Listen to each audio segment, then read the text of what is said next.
நாற்றங்கால் தயாரானவுடன் அதில் முன்னமே கொட்டி வைத்திருந்த நாட்டு பசுமாட்டு சாணம், உலர்ந்த நாட்டு பசுமாட்டு சாணம் கலைக்கப்பட்டு உழவு ஓட்டப்படுகிறது டிராக்டர் மூலமாக.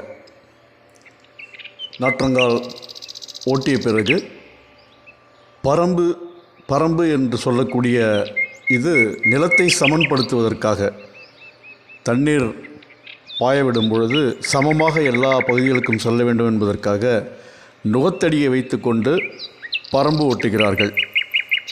பரம்பு மிக அவசியம். நிலப்பரப்பு சமமாக இருக்கும் அப்பொழுதுதான் அதற்காக பரம்பு ஓட்டப்படுகிறது. பிறகு சொர்ண மசூரி,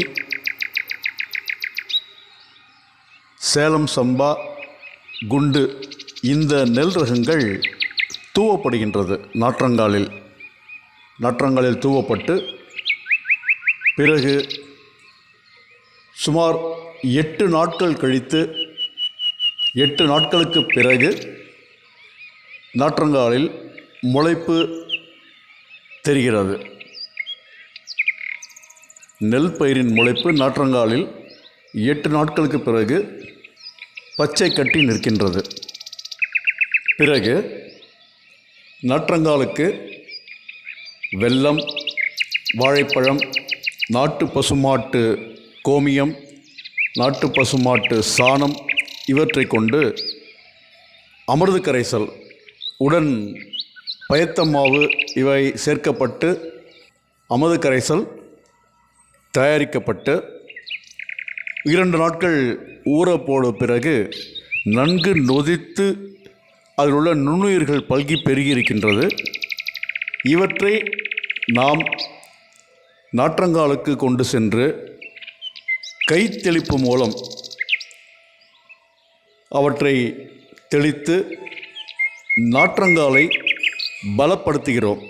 நாற்றங்காலில் உள்ள நாற்றுகளுக்கு மிகச்சிறந்த பயிர் ஊக்கியாக இது செயல்படுகிறது.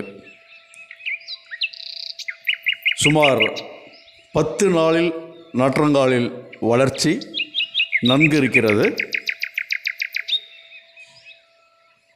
இது சொர்ண மசூரி நாற்றுகள். பிறகு சேலம்